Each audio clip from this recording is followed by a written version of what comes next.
O confronto entre Elon Musk e Alexandre de Moraes segue escalando. No dia 7 desse mês, Musk, em uma publicação no X, antigo Twitter, disse que iria expor todas as decisões judiciais que obrigavam a plataforma a banir usuários e publicações.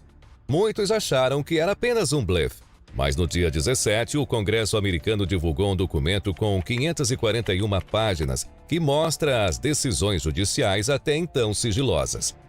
Isso virou assunto no mundo inteiro e por aqui, como já era de se esperar, causou ainda mais agitação em ambos os lados, tanto nos opositores quanto nos apoiadores de Moraes. No dia 7 de abril, Elon Musk anunciou sua intenção de revelar as decisões judiciais brasileiras que ordenavam o bloqueio de perfis e a remoção de postagens na plataforma X. Esse anúncio foi recebido com ceticismo por apoiadores da esquerda e do ministro Alexandre de Moraes, muitos dos quais desacreditaram as alegações de Musk, considerando-as um bluff.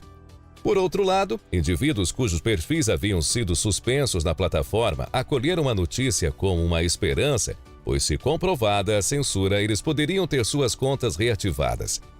No entanto, em 17 de abril, Elon Musk cumpriu sua promessa. O Comitê Judiciário da Câmara dos Deputados dos Estados Unidos divulgou um extenso documento de 541 páginas intitulado O Ataque à Liberdade de Expressão no Exterior e o Silêncio da Administração Biden. O caso do Brasil. Esse documento detalha as intervenções da justiça brasileira e coloca em evidência o debate sobre a liberdade de expressão e a regulação das redes sociais. Em um trecho do relatório, os governos são acusados de usar o combate à desinformação como pretexto para silenciar opositores políticos e restringir discursos legítimos na internet, deixando subentendido que isso acontece também no Brasil. O documento ainda revela 88 decisões de remoção de conta e de conteúdo ordenadas por Alexandre de Moraes e pelo TSE.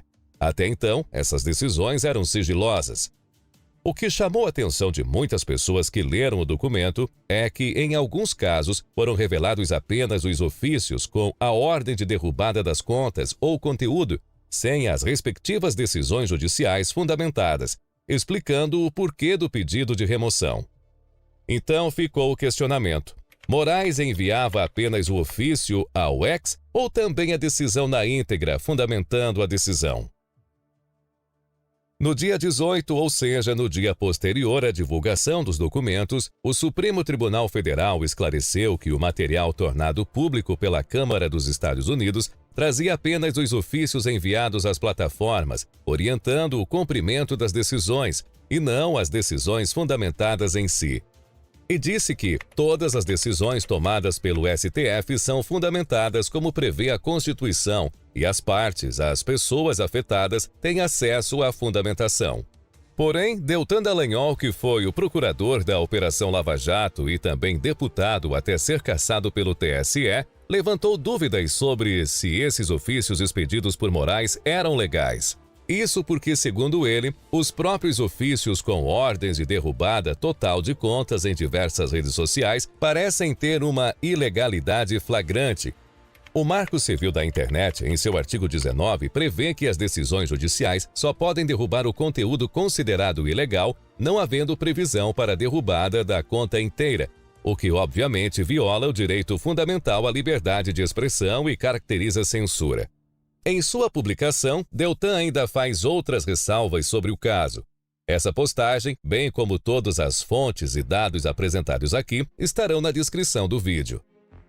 Ainda segundo o relatório, o ministro mandou o X suspender ou remover cerca de 150 contas da plataforma, especificamente referentes a críticos do governo, desde políticos a jornalistas, membros do judiciário e outros, e caso as plataformas não cumprissem as decisões, estariam sujeitas a multas de R$100 mil por dia. O documento dá ainda bastante destaque ao caso do Bruno Ayub, mais conhecido como Monark, que foi banido das redes sociais por ordem de Moraes por espalhar fake news sobre as ações do STF e do TSE. Hoje, Monark, que trabalhava integralmente nas redes sociais, está nos Estados Unidos, por medo de ser preso no Brasil. Além de Monark, muitos outros nomes são citados no relatório. Vale salientar aqui que o relatório não faz uma análise das decisões, ele, na verdade, foi apenas um pequeno resumo do que ainda está por vir. Lá, além das decisões expedidas pelo ministro Alexandre de Moraes, é possível ver também alguns exemplos das postagens que foram excluídas pela plataforma. Muitas delas são apenas memes. Para muitos, esse documento é uma prova incontestável do abuso de poder de Moraes, do STF e do TSE. Mas e o Moraes e a justiça brasileira, como reagiram a tudo isso? Por aqui, como já era de se esperar, várias medidas foram tomadas para contra-atacar Elon Musk e suas empresas, bem como minimizar o relatório divulgado. A Defensoria Pública da União acionou a Justiça Federal da Primeira Região para pedir que condenem a plataforma X a pagar R$ 1 bilhão em indenização por dano moral coletivo e danos sociais ao Brasil.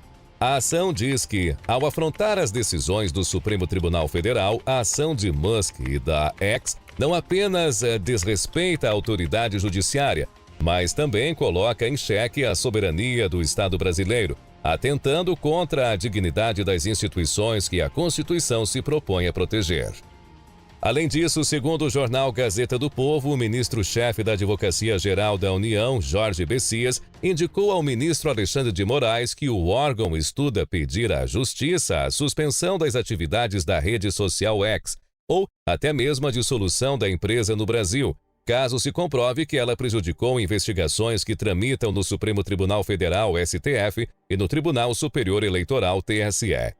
Outro fato que, por sinal, chamou muita atenção é que, segundo o site do G1, o ministro do Supremo Tribunal Federal, Alexandre de Moraes, assumiu o diálogo com o presidente da Câmara dos Deputados, Arthur Lira, para conter a instalação de uma CPI contra o Judiciário.